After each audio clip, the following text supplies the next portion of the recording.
itu harga, tidak harus uang. Boleh barter beras dengan beras, boleh. Saya punya beras, lu punya beras, barter, ingin barter. Karena punya saya SIM 4, ya, SIM 4 punya Anda, umpamanya IR. Ya, kan ada beras IR, ada beras SIM 4 dan semacamnya. Saya pengen IR, tentu pengen SIM 4, ya. Boleh. Apakah dimasuk baik itu namanya? Bukan. Masuk baik. Aku mau awadatin maliatin tufidu min kamain. Alat takbiri. Alatnya apa? Alat tukarnya itu. Ya itulah makanya dikatakan tadi as-saman itu tidak harus berupa uang. Jadi saya punya saya itu jadikan alat. Dari sisi saya, dari sisi Anda juga alat seperti itu. Itu termasuk baik. Tukar menukar yang begitu itu termasuk baik. Nah, Anda berpikir ada alat tukar karena Anda berpikir kepada uang, gitu loh. Selama ini jual beli pasti pakai alat tukar bernama uang yang disahkan oleh Republik. Kadang tidak ada apa-apanya. Ini juga pertanyaannya, kenapa dilarang bikin uang palsu? Meskipun lebih bagus dari cetakannya uang asli. Ayo. Ditangkap nggak antum bikin uang palsu? Ditangkap nggak? Penjara 10 tahun.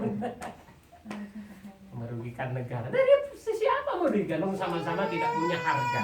Uang palsu tidak punya harga, uang asli juga tidak punya harga. Inilah yang dinamakan dengan quwwatus siyasah, kekuatan politik. Ini diakui dengan mudah katanya, tanda tangan Gubernur Jenderal dan Presiden Republik diakui. Ini nggak diakui, itu aja. Padahal sama-sama kertas. Pertanyaannya kemana? Andai kata diperbolehkan Ustaz bikin uang palsu, apa yang terjadi? Sama-sama berharga. Apa yang akan terjadi? Barang akan lebih banyak, nah, uang akan lebih banyak daripada barang. Itulah yang dikatakan negative inflation. Inflasi negatif. Akan lebih banyak uang. Saya akan bawa uang miliaran. Mas, saya mau beli roti nih. Tak boleh. Tidak boleh harus pakai emas. Enggak, saya punya uang ini 5 miliar lebih. Enggak mau. Untuk apa? Saya bisa bikin uang. Uang ini asli ditandatangani oleh Bapak Gubernur Jenderal Keuangan ini. Enggak mau. Apa? Oh, saya bisa bikin. Ini yang terjadi sebenarnya dalam urusan ekonomi. Islam mengatur ini. Allahu Akbar. Ini Islam. Anda harus belajar dari kisah al-Islami. Nanti menjadi kitab mutabanat, minal kutub al-mutabanat itu yang dibaca khusus al-nizamul iqtisad Islam. Itulah Islam, makanya sejak awal menolak terhadap sistem ekonomi seperti ini. Sistem ekonomi kapitalis ini. Tolak sejak awal oleh Islam. Pasti akan terjadi hal-hal seperti ini. Nah, negatif inflasi. Nah, wal musman itu adalah ya barangnya. Ya. Sebenarnya saman dengan musman kan sama. Makanya ada saman dan musman sama. Makanya kalau saman dengan musman, dua barang ini sama-sama berupa barang. Sama-sama berupa barang. Maka saman dengan musman tidak berbeda. Dari saya dikatakan saman, dari Anda dikatakan saman, dari saya musman, dari Anda musman. Beras IR dari saya itu adalah saman. Musman dibandingkan punya Anda yang simpat, tapi punya Anda yang simpat, ya. Dan saya punya IR dari Anda itu namanya saman, yang dari saya musman. Seperti itu. Jelas itu ya. Tapi kalau dia salah satunya berupa akad. Akad itu maknanya uang emas straight perak, ya. Maka yang dimasuki oleh ba dalam bahasa Arab itulah yang dikatakan sama. Contohnya, bi'tuka hada bihada, yang dimasuki ba itu sama. Dengarkan, bi'tuka hada bihada, yang dimasuki oleh ba itu adalah sama. Yang tidak dimasuki ba itu namanya musman. Karena tidak sama. Ini adalah barang, ini adalah alat tukar. Kan yang mengatakan tadi itu. Alat tukarnya apa? Ya tergantung. Bersama-sama barang atau tidak. Kalau sama-sama barang, punya antum alat tukar, punya alat tukar. Cuman dari pihak sana alat tukar kepada milik saya, dan sini alat tukar kepada sana. Itu aja. Saya difahami. Jadi musman dengan saman sama. Tapi kalau satunya berupa emas, strip perak, atau nakat namanya, bukan nakat. Satunya berupa barang, maka yang dimasuki oleh ba itulah saman. Dan Anda jangan berkata bi'tuka hadza, bi'tuka ad-dirhama bihadza. Enggak mungkin Anda beli dirham dengan ini. Yang benar adalah membeli ini dengan dirham. Ya jelaslah. Untuk apa membeli dirham dengan ini? Dalam bahasa Arab, untuk mempermudah ini, kaidah saja, rumus saja. Bisa berbalik, tapi ini ya rumus yang biasa terjadi. Yang dimasuki ba itulah yang sama. Pertanyaannya kemudian, lalu apakah sah jual beli dengan menggunakan alat tukar seperti yang ada sekarang? Bahkan ada istilah uang elektronik sekarang, e-money. Sah tidak?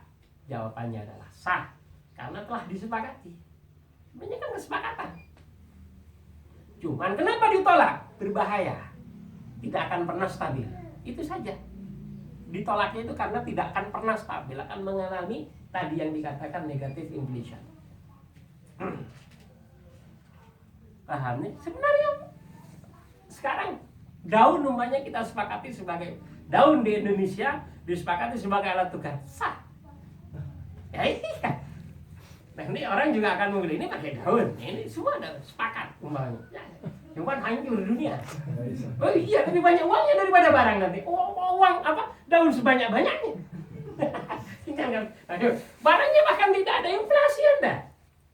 Inflasi Anda. Nah, kayak Zimbabwe jadinya.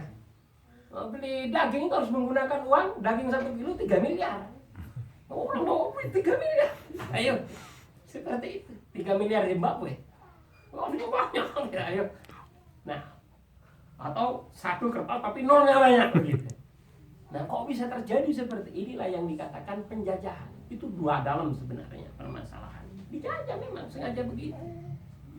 Sedangkan mereka hanya satu, teks dari harga. Ini ngarang-ngarang sendiri mereka itu. Nah, ngarang-ngarang sendiri satu teks. Nah, gitu ya. Oke. Wasehatun, harus ada sehat, harus ada ucapan. Makanya diajari dulu di pondok saya di Sidogiri Pasuruan, beli apapun sekecil apapun harus ada saya beli ya mas, nggih kula sakit. Pasti begitu. Saya beli ya mas, ya saya jual kepada penjual. Kalau tidak seperti itu bisa laporkan ke pengurus, nanti ditaksir dia. Diajari. Kita kan di pesantren jadi enak, ada undang-undangnya. Berkuasa kan pihak pesantren itu. Mas saya beli ini, padahal kerupuk 25 rupiah. Nah, jawab, ya saya jual. Seperti itu. Untuk mengajar, untuk mengajari maksud saya. Mengajari orang terbiasa, sekarang tidak biasa. Tidak biasa.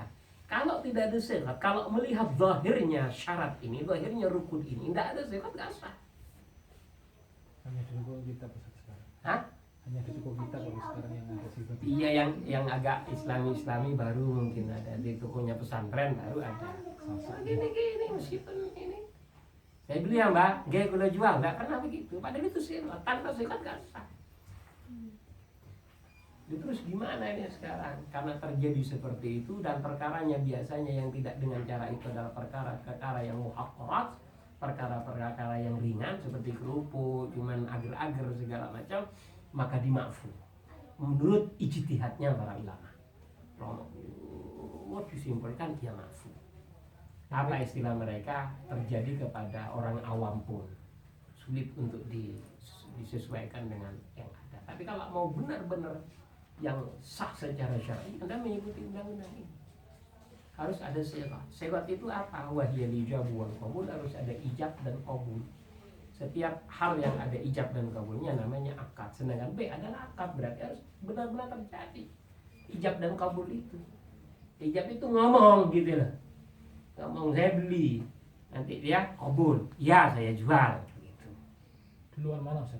Apa? Yang bilang ijab kabul itu kalau di ketika beli kitab diampel itu mesti dia bilang dulu saya jual ya Mas kan Tidak duluan ada ya. masalah, sesuai dengan kebutuhan saja. Kalau Saya nikah jual kan, ya Mas, ya saya beli, boleh. kalau nikah kan saya nikahkan ya saya Ya karena tidak sesuai. Masa saya terima ya? Iya saya nikahkan, kan tidak, itu saja. Andai kata terjadi uruf seperti itu boleh. Andai kata terjadi uruf seperti itu, Pak saya terima nikahnya anak Bapak. Ya saya nikahkan umpamanya. Tapi kan tidak terjadi uruf di belahan dunia manapun sehingga kemudian diikutkan. Karena yang disyaratkan harus ada ijab dan qabul saja. Ketika ijab dan qabul itu bisa berbalik, maka kemudian diikutkan pada uruf, gitu aja. Sedangkan di dalam urusan jual beli boleh dibalik, tidak harus dibalik tapi boleh dibalik. Yang enak dari pihak kita, saya beli ya Mas, ya saya jual. Atau ini saya jual, ya saya beli. Tidak ada masalah. Nah yang penting ada yadhhar ma yadullu ala wujud al-ijab wal qabul. Itu aja. Belum sudah menikah? Sudah? Duluan mana? Menerima apa? Ijabnya dulu. Iya makanya siapapun itu sudah menikah. Duluan mana? Ijab apa qabul? Iya sudah. Semua berarti sudah nikah. Nah nanti jangan qabul dulu. Jadi ijab dulu baru qabul. Saya juga gitu. Dan pernikahan saya hebat dua-duanya. Nikah pertama, nikah kedua hebat semua dalam ininya. Ada banyak cerita di dalamnya. Nah, tapi tetap kembali kepada al-ijab summa al-qabul. Ijab dulu baru qabul. Gitu ya. Oke. Apa saja alat ijab itu yang menunjukkan bahwa terjadi penyerahan, naam, sedangkan qabul terjadi penerimaan. Apa saja lafadznya dan bahasa apapun. Yang penting dipahami oleh dua orang yang berakad itu tadi. Oke, ada pertanyaan sebelum sampai pada bab baru? Ya. Kita terkait bersuat sama Musman tadi kan antara beras dan beras itu tergantung permintaan. Kalau kan kadang beras itu kan kualitasnya berbeda gitu. Itu apakah ada itu yang minta kualitas jelek dengan digantikan dengan kualitas yang lebih bagus, tapi yang Satunya 2 kilo kan lebih bagus kualitasnya, satunya 1 kilo karena lebih jelek ya. Nah ada beras Aceh, ada beras Jawa kan lain, kualitasnya Aceh lebih tinggi. Oke, kalau pertanyaannya seperti itu maka kita merujuk kepada barang itu. Barang, dua barang itu apabila termasuk barang ribawi punya syarat-syarat tertentu. Apabila tidak termasuk barang ribawi maka tidak berlaku syarat-syarat. Contoh, punya saya fresh care jelas tidak masuk barang ribawi, tidak termasuk barang yang memunculkan riba atau potensial muncul riba. Fresh care punya saya fresh care sudah setengah ya. Punya teman saya satu, tapi saya pengen yang satu itu karena masih baru, ini sudah agak lama.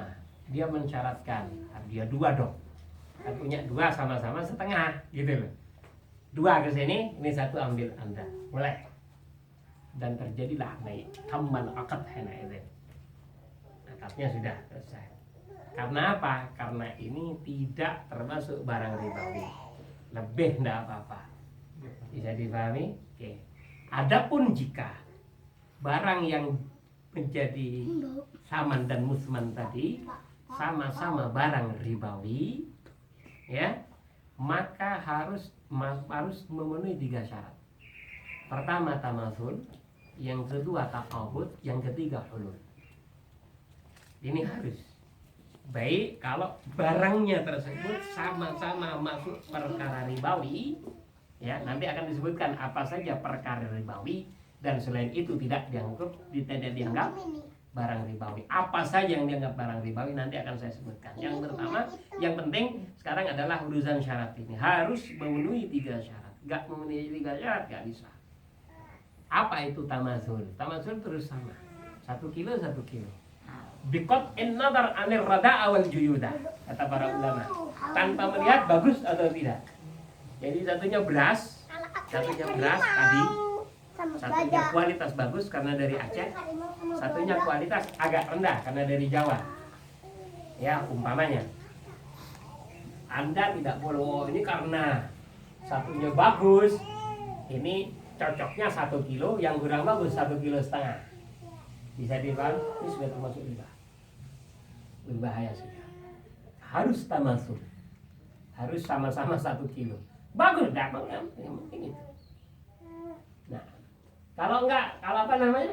Kalau enggak mau ya sudah, enggak usah ada baik, enggak usah ada barter. Pertanyaannya kan mudah, kenapa mau barter? Oh, punya Anda bagus, punya saya jelek, kenapa mau barter? Nah, ya, pertanyaannya begitu. Makannya bagus, punya sehat antum. Dia saya makan yang jelek punya saya. Kalau antum mau ya harus tawasul. Bisa dipahami. Yang kedua harus taqabud. Dari kata qabdun, ikut bahasa tafa'ala, taqabada, ya taqabadu, taqabada. Maknanya haling serah terima pada saat itu. Serah terima langsung. Nih, ini. Jadi harus muka ketemu muka. Online nggak bisa? Hah? Online. WA. Tidak sesuai dengan syarat. Yang disyaratkan begitu. Allah alam, kalau ada pembahasan baru. Yang penting saya yang klasik itu tidak boleh. Karena harus takobut. Takobut itu adalah kobet, 2 orang saling berkobet, berarti muka ketemu muka. Semua itu untuk menghindari apa? Menghindari khash namanya. Khash itu kecacatan dalam akad. Untuk menghindari kecacatan dalam akad. Ada tipu menipu, ada ini dan itu dan semacamnya. Harus takobut, ngerti? Yang ketiga harus ada hulul. Hulul itu bahasa Arab dari halla yahullu hululan, maknanya teka mangsane. Teka mangsane. Mangsa itu masa. Artinya masa itu juga. Nggak boleh. Nanti ya, nggak boleh. Boleh dikatakan kontan, boleh dikatakan yang lain. Cash juga boleh. Yang penting saat itu juga. Ini kalau barangnya sama-sama ribawi. Bisa dipahami? Dan ini berlaku kepada seluruh jenis ribawi. Satunya beras, satunya jagung. Satunya beras, satunya jagung. Padahal beras dan jagung sama-sama masuk ribawi. Berarti kalau antum pengen makan jagung yang milik saya, dan saya setuju saja dibarter dengan beras milik Anda, sekilo. Nggak boleh. Jagung kan lebih murah. Jangan berapa ribu, 6.000 1 kilo. Sedangkan ini adalah 10.000 bisa 12.000 sekarang. Nggak mau tahu. Karena penggunaan harga itu tadi, harga ini 12.000, 12.000 itu adalah permainan juga kembali kepada uang politik itu tadi. Ya benar, kalau Anda pengen makan beras, ini punya saya. Nah, ini 1 kilo. 1 kilo di sini. Seperti itu. Berlaku untuk seluruh jenis. Jangan karena lain jenis. Nah, kalau beras sama beras masih masuk akal, benar. Bagaimana dengan jagung dan semacamnya? Selama jagung masuk ribawi harus sama. Tamasul itu harus sama ukuran. Takobut harus berhadapan, dan hulul teko mangsa ini saat itu juga. Ribawi itu gimana? Nah, ini kemudian harus berbicara ribawi itu yang mana? Khilaf ulama. Khilafnya karena berbicara tentang elat riba. Ini yang harus Anda pahami. Saya akan sampaikan. Rasulullah SAW hanya menyebut 6 atau 7 perkara yang nyata-nyata dinas oleh Rasulullah termasuk ribawi. Ada hadisnya sahih. Di antaranya rus, beras, itu dinas oleh Rasulullah SAW. Rusda, bur, bukan rus, bur, gandum, burun, itu disebutkan oleh Rasulullah. Oatmeal. Ya, kemudian garam. Nah, kita garam. Ada sekitar 7, ya. Saya lupa semuanya. Anda boleh buka di dalam beberapa literatur. Tapi semua ulama kemudian ya bertanya-tanya apakah beras masuk. Padahal beras tidak disebut oleh Rasulullah SAW. Sebagian ulama seperti keluarga besar Daud Al-Zahiri, madhabnya beliau, mengatakan selain yang telah disebutkan Rasulullah tidak termasuk. Rasulullah menyebutkan hanya 8, 7 ya 7, 6 ya 6. Tidak boleh lebih, tidak boleh kurang. Ya itu aja. Karena beliau melihat kepada Zahiriyah, Lahiriyah dari nas, dari redaksi. Redaksinya 6, redaksinya 7. Tidak kurang, nggak lebih. Dia mengatakan, beliau menolak kias memang. Daud Al-Zahiri menolak kias. Alasan penolakan kias disebutkan dalam kitab Al-Ihkam fi Ushulil Ahkam karangannya Ibnu Hazm. Karena ada 2 kitab Al-Ihkam fi Ushulil Ahkam ini. Ada yang katakan yang dikarang oleh Ibnu Hazm, ini keluarga besar Al-Zahiri. Ada yang dikarang oleh Al-Amidi, ini keluarga besar Ahmad bin Hanbal. Saifuddin Al-Amidi. Namanya sama, Al-Ihkam fi Ushulil Ahkam. Ya, ala kulli hal. Bagi orang yang menolak kias, menolak analogi, menganalogikan satu dengan yang lain, berarti hanya berkisar kepada 6 atau 7 perkara atau 8 kan? Riwayatnya berbeda-beda. Yang penting maksimal 7, maksimal 8, minimal 6. Tidak kurang, tidak lebih dari itu. Yang disebutkan oleh Rasulullah. Bisa difahami? Nanti akan saya carikan beberapa ini, akan saya tulis apa saja. Ya. Yang kedua adalah pendapat madhab para ulama di madhab yang menerima qiyas. Nah, tentunya kalau sudah berbicara qiyas harus ada 4 rukun yang harus terpenuhi pada qiyas. Tanpa 4 tidak terjadi qiyas. Pertama, al-asl. Inilah yang dikatakan al-maqis alih. Perkara yang menjadi objek qiyas. Artinya perkara yang perkara lain dikiaskan kepadanya. Ini dia. Makis aneh. Perkara lain yang tidak tersebutkan mau dikiaskan kepada ini yang tersebutkan dalam nas. Namanya al-asl. Yang kedua adalah al-farad. Perkara yang tidak disebutkan di nas tapi ingin disamakan dengan ini karena ada beberapa persamaan. Namanya al-farad. Yang ketiga hukum. Yang ada di dalam nas sudah ada hukumnya. Dan yang akan disamakan hukumnya harus sama. Itu namanya al-hukum. 3. Yang keempat adalah al-illah. Ini yang paling ruwet. Ini yang paling ruwet. Secara garis besar terbagi jadi 2. Ada ilat yang mansusah, ada ilat yang mustanbafah. Ilat yang nyata-nyata disebutkan di dalam nas pula, ada yang tidak disebutkan tapi dikaji, diistimbat. Bisa dipahami ini? 4 perkara harus terpenuhi kalau sudah masuk qiyas. Nah, dalam konteks kita ini sekarang yang akan dikaji apa? Kita lihat, kenapa kira-kira bur ya dalam gandum, kenapa kira-kira dijadikan perkara ribawi oleh Rasulullah sehingga kalau mau barter baik yang sejenis maupun di luar jenis tapi masuk kategori 8 harus sama, harus tanazul. Kenapa? Nah ya itulah makanya berbeda pendapat. Asy-Syafi'i mengatakan li'anna dzalika qutun, karena masuk makanan pokok. Mata Imam Malik gak menerima kepada ilat ini. Saya mazhab Malik. Saya bermadzhab Malik, nggak bermadzhab Syafi'i secara fikih. Nah, di madzhab saya, madzhab Malik itu berkatakan di samping qut tapi harus ada iddikhar, dan ini yang raisi. Iddikhar itu artinya dapat disimpan dalam waktu yang lama. Makanya dalam madzhab Syafi'i apa namanya itu? Apel, mau barter apel dengan apel, nggak apa-apa, walaupun tidak setamazul. Satunya setengah kilo, satunya setengah. Kenapa? Bukan qut. Bukan makanan. Tapi dalam mazhab Malik haram. Kenapa? Apel juga dapat disimpan dalam waktu yang lama. Bayangkan nanti. Keripik apel, Ustaz. Iya pokoknya intinya apel kuat lah. Bosok, Ustaz. Jangan, iya dalam tempat-tempat suhu tertentu. Nah, termasuk rus. Arus itu walaupun katakanlah bukan makanan pokok, Imam Malik memandangnya dari sisi dia muddakhar. Muddakhar itu dapat disimpan dalam waktu yang agak lama. Bukan karena qutnya. Batasannya lama berapa lama, Ustaz? Uruf. Kembali ke uruf. Nah, seperti itu. Kata Imam Syafi'i berbicara qut. Jadi apapun yang tidak qut, monggo silakan. Walaupun dia makanan. Keripik sama keripik atau handal sama handal, kuaci sama kuaci, tahu kuaci? Handal bahasa Arabnya handal. 1 kilo handal, 1 kilo handal yang lain, satunya dari biji bunga matahari, satunya dari biji semangka. Kan bisa juga dibikin itu. Cuman enakan yang biji matahari, sehat lagi. Ini nggak pahit-pahit yang di sini. Tapi karena boleh, nggak sama. Oh, karena ini biji matahari 1 kilo, ini 2 kilo gitu.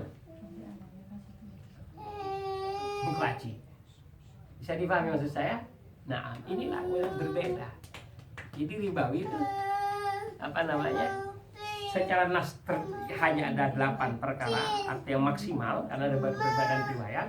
Satunya yang minimal ada 6. Riwayat 6, riwayat 7, riwayat 8. Jadi saya simpulkan tadi. Nah, untuk lebih dari itu karena Rus gak disebut loh. Rus gak disebut oleh Rasulullah. Beras itu gak disebut oleh Rasulullah. Yang disebut malah garam. Nah, garam malah apa? Ya, kalau memang kuat. Dengan mazhab Syafi'i katakan mazhab Syafi'i ya. Mengaku atau tidak mengaku dia gitu ya. Nah, taklidnya ya. ya taklidnya begitu ya. Nah, karena sudah terbiasa sehari-hari dengan masyarakat, dengan guru-guru begitu kan, sejak kecil, betul. Yang pertama kali dengar kajian fikih ya pasti mazhab Syafi'i di kampung-kampung dulu di musola-musola, betul tidak? Nah, rukun-rukunnya ya 6, yang ini dan macam-macam itu kan. Nah, tartib adalah suatu kewajiban atau satu rukun yang tidak boleh tidak. Mazhab Syafi'i, mazhab Syafi'i, mazhab Malik tidak. Tidak masuk tartib itu, nggak usah kewajiban. Hanya sunnah saja. Oke, ala kulli hal. Bahwa apa namanya? Kalau dikatakan kut, pertanyaan muncul. Melhun yang disebutkan oleh Rasulullah SAW masukkan kut, masukkan makanan pokok. Bahan pokok ya. Makanan pokok. Kut. Makanan pokok itu artinya yang dapat mengenyangkan. Jangan berpikir konteks Indonesia lah. Sembako.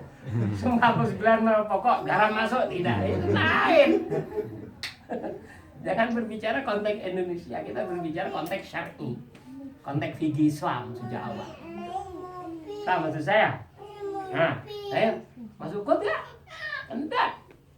Nah, kalau Anda mengatakan tadi karena makanan pokok tertolak dengan kut, tapi mazhab Imam Malik tenang dia, karena garam memang dapat disimpan dalam waktu yang lama. Antum mencair Ustaz, ya dalam suhu tertentu, jangan taruh di pinggir laut. Pinggir laut ya. Atau yang lembab ya mencair. Dalam waktu dalam suhu ruang tertentu gitu. Nah, meskipun apel kalau ditaruh di mana? Di yang dekat air ya busuk. Ya kering, suhu tertentu, suhu ruang tertentu ya akan lama dia. Disesuaikan lah intinya karena uruf bandingannya ini. Uruf itu kebiasaan. Paham maksud saya? Oke, sudah. Kira-kira mana yang kuat nih? Dua mazhab nih, Malik sama Syafi'i dalam hal ini. Syafi'i. Jangan fanatik. Ya. Oke. Ala kulli hal. Ya kita kaji nanti, kita kaji. Ini urusan usul fikih. Saya orang itu memang ya. Oke, kita teruskan. Tinggal sebelum tadi kan kalau apa harus ada akad harus ada yang jual beli, terus tadi kan contohnya es Ustaz atau pupuk yang apa, contoh yang apa ini? Yang jual beli tanpa ada penjualnya tadi, bai'ul mu'aqqad namanya ya. Itu kan dalam konteks tertentu kan boleh kan Ustaz dengan nilai yang tidak banyak itu tadi es 500 rupiah, pupuk 200, itu batasannya berapa banyak Ustaz? Yang dikatakan kecil atau besar? Itu, okay. Uruf sepeda motor besar atau kecil? Ya urufnya kecil. Ya kalau urufnya orang se-Indonesia mengatakan urusan sepeda motor urusan kecil, datang ke daerah tinggal naruh gitu. Padahal harus ada KTP segala macam besar. Harus ada KTP, harus ada betul tidak? Nah itu besar berarti. Baju gamis begini, harga 200.000 kecil besar. Menurut urufnya orang Indonesia, uang 200.000 besar. Sudah besar, berarti harus ada penjual. Nah ini dia, besar begini. Taruh depan ini. Artinya gini saja, kalau secara orang hilang itu nggak susah gitu aja. Kalau saya gitu. Anda ambil sak kardus nggak susah saya, gitu lah. Tapi kalau gamis saya Anda ambil, susah saya. Harus beli lagi. Minimal 200.000 gitu, apa namanya? Wis, kalau harus beli udah hilang. Nah itu berarti besar. Itu aja ya, karena tidak ada batasan dari syarak maka dibalikan kepada Allah. akan menjadi hukum syar'i apabila tidak termaktub secara khusus pada nas syar'i. Ini yang dikatakan al-'adatu muhakkamatun. Kaidah para ulama itu al-'adat muhakkamah. Adat itu bisa menjadi tendensi hukum. Kapan? Ketika tidak termaktub nas secara khusus. Nah, kembali pada uruf. Asalkan uruf tersebut tidak bertentangan pada syariat secara umum. Jelas. Bisa difahami? Oke. Syurutul aqidain lah. Sekarang karena aqidain termasuk dalam rukun, dua orang yang berakad itu masing-masing harus memenuhi syarat untuk dapat masuk kategori aqid. Orang yang berhak berakad di dalam jual beli harus memenuhi beberapa syarat. Di antaranya itlaqut tasarruf. Orang tersebut punya itlaqut tasarruf, kemungkinan untuk bertasarruf menjelanjakan harta. Tentunya orang gila itu tidak masuk pada mutlaqut tasarruf, kepada orang yang tasarrufnya boleh. Karena gila dia, hancur, masih nangis ini, nggak bisa ini, nggak bisa ya, disuruh untuk beli-beli itu nggak boleh, nggak sah lagi. Iya, nggak sah. Kecuali Rasyid dia. Rasyid itu sudah cerdas, sudah mulai mengerti, apalagi sampai murahik walaupun belum balik. Murahik itu sudah menjelang balik. Atau sudah punya kerasyidan, punya kecerdasan. Pasti bisa. Ya, sah. Nah, ini Rasyid, maksudnya ke Rasyid. Paham uang. Hah? Paham uang. Kalau paham sama uang ya. Intinya itu. Artinya syariat mengizini, syariat memberi izin. Sedangkan apabila dia tidak termasuk orang-orang yang mutlaq tasarruf, maka syariat tidak memberi izin. Ya. Sekarang orang yang bangkrut, bisa nggak jual belinya? Utangnya lebih banyak daripada uang yang ada, daripada hartanya. Lebih banyak utangnya, lebih besar tasak daripada tiangnya. Sangat. Hah? Di sini Anda harus tahu ya. Ada istilah orang bangkrut yang dihandle oleh negara dan memang harus dihandle oleh negara. Ada orang yang bangkrut yang tidak diketahui karena tidak dihandle oleh negara, hanya diketahui oleh person, oleh orang-orang tertentu. Nah, sebenarnya orang bangkrut yang tidak dihandle oleh negara itu tidak boleh. Artinya ada orang bangkrut lalu negara diam, itu tidak boleh, menyalahi hukum Islam. Di dalam Islam itu ada istilah penghandalan negara terhadap dua orang. Satu orang yang membuang-buang harta, seperti orang yang tidak cerdas, orang idiot dan semacamnya, duit dibuang-buang, ada gitu. Negara harus menghandlenya. Karena orang ini termasuk safih namanya, safih mukman. Ini harus dihandle oleh negara, masuk dinas sosial andai kata konteks Indonesia itu. Betul tidak? Nah,